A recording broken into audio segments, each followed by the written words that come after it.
Yo folks, and welcome. In today's video, we'll be talking about the latest gacha games, mobile titles, and games coming to May, Gacha News Weekly, and more. Let's jump right into this. First things being is Warcraft Arclight Rumble, brought to you by Blizzard. Gonna be reminiscent of like those configurable action figures back in the day. I'm not sure if you know what I'm talking about. Maybe Metabot's sort of ideal with you, but when it comes down to this one, it's gonna be another mobile title brought to you by Blizzard. I'm not sure when this is releasing, but Blizzard apparently is on the warpath to release a bunch of mobile titles coming to the futures. So with that being said, I was looking at the gameplay and I was like, this is old, like what they're sort of presenting, and I'm not sure if this is going to capture people, but hey, it has the Blizzard IP on it, so I'm sure it's going to be a hit with some fans. That's going to be coming sometime in the future, I guess. More news on that later. Then we also have the Other Worlds Legends in Global. This is going to be a beat 'em up title, absolutely free to download. I don't know if there's going to be gacha mechanics to it. And what's really nice is I believe this developer for this is from Southeast Asia.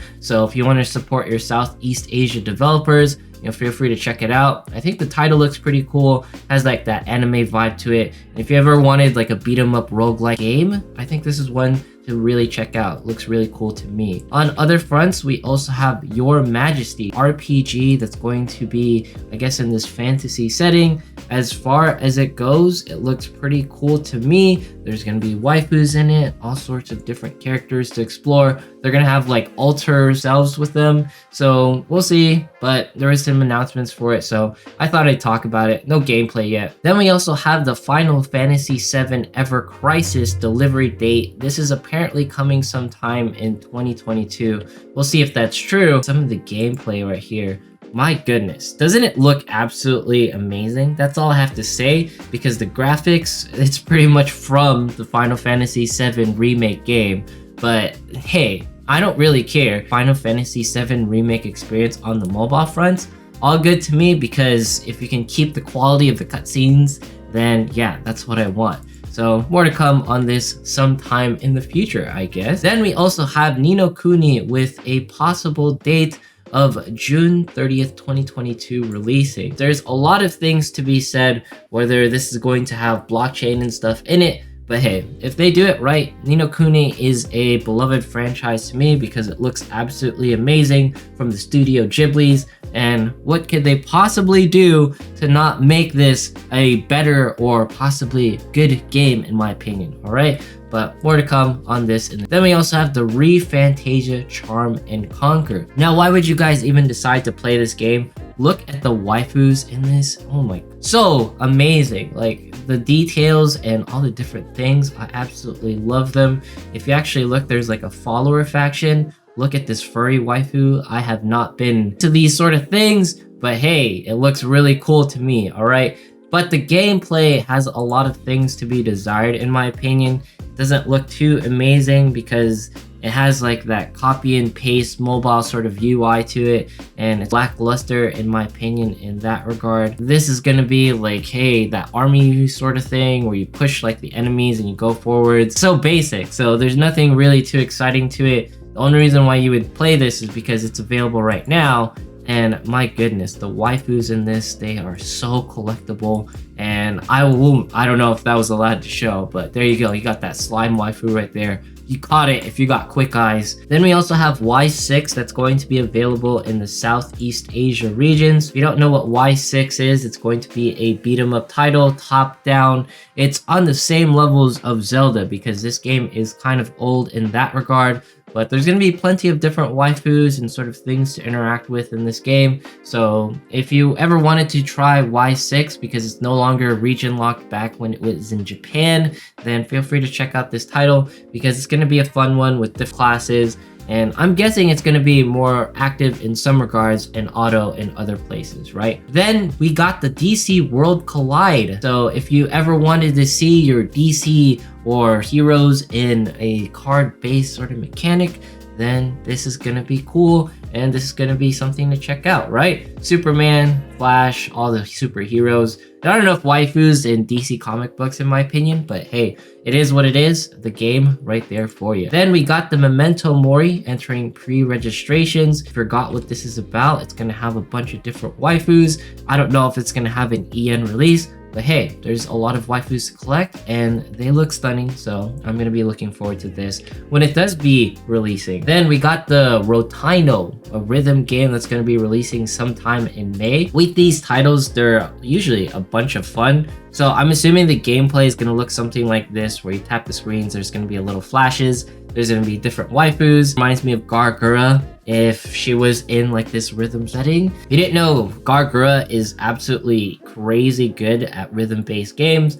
But hey, Rotaino, I don't know how to say it. It's gonna be releasing sometime in May, so look forward to this title when it does release. Then we got the Gurren Lagann that's going to be by Collab, announcing its release in Taiwan. Some of the trailers with this, nothing too crazy because all I see is points from the anime. And then here's going to be a look at what they have as far as the main menu screens going. Okay, this is going to be the website. I think it looks pretty cool as far as they have stuff available. We'll see. I'm not going to sign up just yet because I don't trust it. There needs to be more information regarding it. But hey, Gurren Lagann, I love y'all. Maybe it releases sometime in 2022. Then we also have Line Monster Rancher accepting CBTs. If you ever wanted a monster taming game, here's going to be one for you. Then we also have Fortnite collabing with Attack on Titan. Just note, these are leaks. This isn't official news, so if it actually happens, cool. If it doesn't, well, it was an accident and you didn't hear it from me. Okay? Interestingly enough, Valkyrie Connect is going to be collabing with someone. Hololive, you see it right here. And what's really weird about this one is they've teased some silhouettes. Can you guess who they are? There are going to be guesses within the Twitter comments and whatnot. And there's going to be particular images that they have showcased right here. But if you check down in the comments, like I talked about, here's going to be a peculiar image that has all of the different waifus, some originals from the Valkyrie Connects in case you can tell the ones in the background, and then the original 4 for the Hololive feature. I'm not sure what this is going to be entailing or if this is accurate, but all I can say is this looks fairly legit and I cannot wait to try out this Valkyrie Connect by Hololive collab. Then we got Puzzles and Dragons doing a 59 million celebrations. I mean, all sorts of stuff here. So 10th anniversaries. There's always an anniversary of Puzzles and Dragons, but 59 million, that's a big number to surpass. Then we got the Sengoku Fubu collaborating with Dororo's. If you don't know what this is, it's going to be an old anime person got corrupted by demons and he has to fight these people to collect his different body parts. It's going to be a simulation style RPG. If you ever wanted to play Dororo in this sort of setting, now's your chance because Dororo is a pretty cool anime, I have to say. Then we got the Arena of Valor collaborating with Demon Slayer. Now, if you don't know what Arena of Valor is, it draws inspiration from League of Legends or MOBA style Dota 2 vibes, you know what I mean? So if you wanted to see Tanjiro jungling and fighting enemies, or you wanted to use Tanjiro to slap some people with in like this League style S-inspired game, Arena of Valor right here. You can also use Nezuko. She's gonna be really cool. I hope they have like an ultimate version of Nezuko where she turns into an adult, because adult version Nezuko looks pretty spicy. But there we go. Ooh, she got some, you know, pass-throughs of the walls. Demon Slayer coming at you. Then we got the Don Machis collaborating with Swordmaster Story. Every single time I see it, they're always doing some sort of collab with an exclusive sword-based character in the anime sense. So if I can see Belle Cranell and Hestia, you know, in the collabs, and then Rhea Leon and all the different waifus, Ice, Wallenstein doing their things and new costumes, I'm excited for it because Swordmaster Story always delivering some good 8-bit graphics or 30-bit graphics, I have to say. Then we got the ReZero collabs that's occurring in Princess Connect, and then we got the Shinobu Senran Kagura collabs with the High School DxDs. This is a spicy collab as always, and Senran Kagura always bringing us the excellent waifus that we absolutely love over here. Then we got the Nier Reincarnation collab with Final Fantasy XIV. Hopefully I'm saying that one right. If you look at some of the gameplay footage right here, I think it looks absolutely amazing. Any collab with Final Fantasy IX in this sense, I think it's going to be nice on the Nier Reincarnation formats, because Nier Reincarnation always has that 3D animation on point. Then we got the Harry Potter Magic Awakened that might be releasing May 20th apparently. This is due to a comment on Twitter, so if it's official news, I don't know. If it's not official, you didn't hear it from me. I'm super excited for this one because Harry Potter Magic Awakened has some pretty cool PvP mechanics. I'm not showing it right now. but the overall world and the dynamics of the gameplay has me excited at the end of the day, and we'll see how it goes because Harry Potter is a pretty beloved franchise, and this did well in the CN front. Then we also got the Final Fantasy IX collabs that's occurring with the Grand Blues. Here's gonna be a look at the Twitters on the announcements and stuff. There's like some cutscenes that they hinted towards, but I'm not too sure how it's going to be going because no gameplay footage yet. It's going to be coming at you soon though. Then we got the FGO Mississippi Mythizers event featuring Rio servants. See FGO servants in this sort of formats because it reminds me of like the Chibi manga that's available that you can read. It's another spin-off of FGO. But FGO doing amazing things as always. There you go. That's going to be coming at you. Then we also have the FGO Requiem crossovers. This looks really cool because the animation style. UFO Table always bringing us the goods with the FGOs and the animations. I like it. It looks beautiful. And to me, FGO always looks amazing. We got that coming soon to us. Then we got the Genshin Impact news. 3 billion in revenue worldwide on the mobile fronts. Insane. Then we got the Spices from the West that's currently occurring May 14th through June 7th. Got the Genshin Impact Ayaka banner that's going to be releasing for 240 days. And Genshin Impact 2.7 delays bring some primo gems. And then Honkai Star Rail news CBTs is going to be occurring sometime soon. I think it's going to be mid-May because the start end dates for signups is going to be right here. Hopefully this is going to be a fun one. Then we also have Clover Theater CBTs. With this, it's going to be a Chibi style RPG. If you look at it, they transform right here. If you wanted cutesy little monster waifus performing in the theater doing RPG things, then hey, if you got into the CBT, cool. Pretty adorable to say the least. Then we also got Nintendo Switch Sports that released as well, which I think is pretty nice. Check out the gameplay by XQC. Then we have a new Musume TV animation. Now with this one, it's probably going to be the side games quarterly anime, you know, the one that they release ever so often. And this isn't going to be featuring Special Week or the waifus that we know in the Musume. Gonna be having TM Opera and I guess the 3 Overlords back in 1999. Those horses. New anime. That's all I want to say for Musume. And then they also have the Yokohama concerts that's occurring. If you look at it, it looks really amazing. You know, the performance and all sorts of things. Yokohama, if you're there in the Japan, this is going to be a fun event to go to. If I was still in Japan, I'd definitely watch it because I know the Musume franchise is beloved there, and the way they just sort of announce anime in these concerts. Then we also have Genshin Impact doing Taiyaki collaborations in Akihabara, Japan, so feel free to check it out if you're in Akihabara. That's going to be in the Tokyo area. And then there's going to be Lilith Games launching a new publishing brand known as Farlight Games.